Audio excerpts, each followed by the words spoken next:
Dalam nama Bapa dan Putra dan Roh Kudus. Amin. Tuhan bersamamu dan bersama rohmu. Inilah Injil suci Yesus Kristus menurut Markus. Dimuliakanlah Tuhan. Markus bab 3 ayat 1-6. Pada suatu hari Sabat, Yesus masuk ke rumah ibadat. Di situ ada seorang yang mati sebelah tangannya. Orang-orang Farisi mengamat-amati Yesus kalau ia menyembuhkan orang pada hari Sabat, supaya mereka dapat mempersalahkan dia. Kata Yesus kepada orang yang mati sebelah tangannya itu, "Mari berdirilah di tengah." Kemudian Yesus berkata kepada mereka, "Manakah yang diperbolehkan pada hari Sabat? Berbuat baik atau berbuat jahat, menyelamatkan nyawa orang atau membunuh orang?" Tetapi mereka itu diam saja. Yesus jengkel karena kedegilan mereka. Dengan marah ia memandang sekeliling, lalu berkata kepada orang tadi, "Ulurkanlah tanganmu." Ia pun mengulurkan tangannya dan sembuhlah seketika.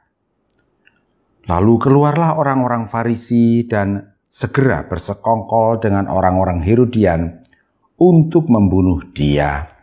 Demikianlah sabda Tuhan. Terpujilah Kristus.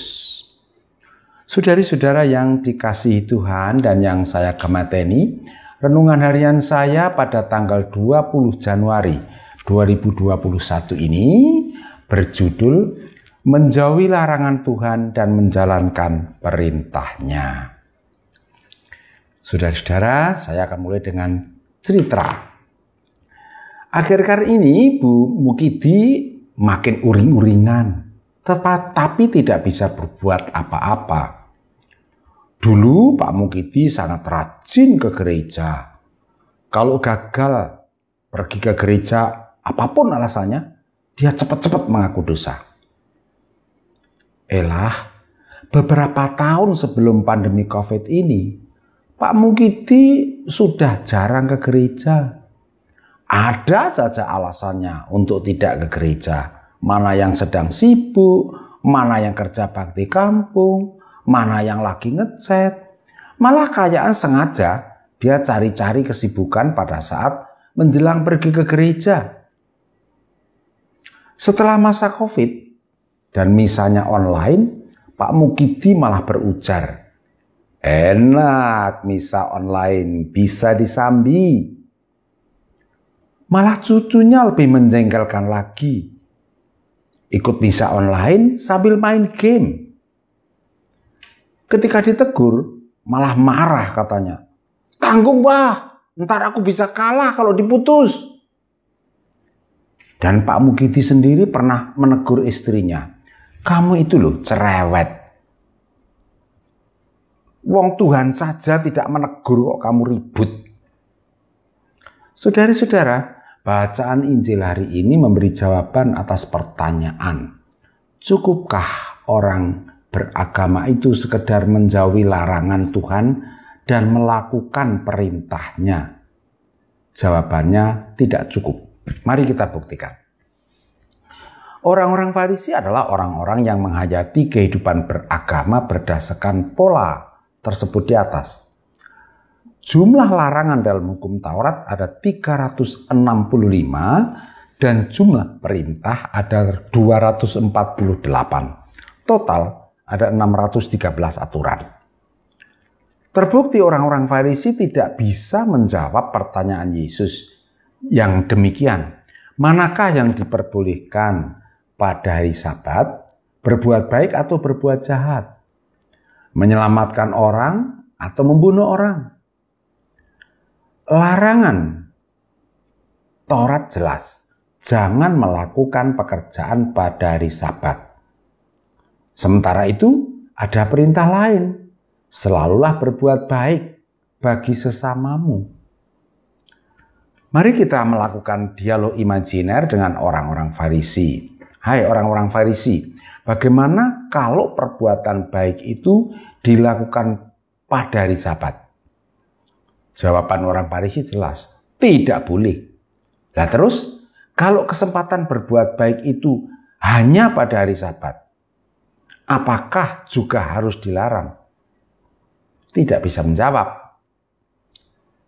Dengan demikian, pola hidup beragama menjauhi larangan Tuhan dan menjalankan perintah Tuhan itu tidak menyelesaikan semua soal.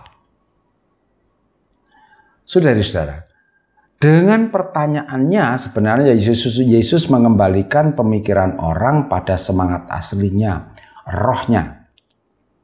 Untuk apa peraturan itu dibuat? Peraturan dan hukum Taurat dibuat agar orang dapat terbimbing untuk mengasihi Allah dan sesamanya. Dengan menyembuhkan orang pada hari Sabat, Yesus mengajak para muridnya untuk pertama-tama mengusahakan keselamatan. Keselamatan manusia adalah tujuan tertinggi dari semua hukum dan aturan. Itulah sebabnya mengapa peraturan memungkinkan adanya kekecualian. Misalnya, ambulans yang sedang membawa orang sakit boleh melanggar rambu-rambu lalu lintas. Dalam setiap aturan dan hukum terkandung tujuan, yaitu keselamatan, kebaikan, kesejahteraan bersama. Misalnya, peraturan memakai helm pada saat mengendarai motor bertujuan melindungi otak yang ada di kepala jika terjadi benturan. Protokol kesehatan diadakan untuk menjaga kesehatan diri sendiri dan orang lain dari virus corona. Itulah tujuan perintah itu. Jika tujuan, semangat, roh, peraturan ini tidak dimengerti dan diresapi, aturan itu hanya berhenti sebagai beban. Yang namanya manusia itu cenderung menghindari beban. Rupanya Pak Mugiti hidup beragamanya dalam mengikuti pola itu. Dan ternyata tidak jalan. Melanggar 10 perintah gereja, ternyata tidak apa-apa, begitu pikirnya. Saudara-saudara, jangan-jangan Pak Mugiti ini mempunyai banyak teman. Semakin banyak Mugiti, semakin jelas bahwa gereja perlu memperbarui katekesenya agar bisa meyakinkan umat dan inti kehidupan beragama dalam menggereja. 10 perintah Allah dan 5 perintah gereja dibuat agar umat semakin tertolong untuk mengasihi Allah dengan sepenuh hati dan mengasihi sesama seperti diri sendiri di dalam komunitas gereja Katolik. Itu konteks kita. Jadi peraturan itu bukan untuk membebani, melainkan justru membantu kita menemukan semangat asli dari peraturan dan hukum itu. Amin. Kemuliaan kepada Bapa dan Putra dan Roh Kudus, seperti pada permulaan, sekarang, selalu, dan sepanjang segala abad. Santa Maria Fatima, doakanlah kami. Dan semoga kita selalu mengalami berkat Allah yang Maha Kuasa, Bapa, Putra, dan Roh Kudus. Amin.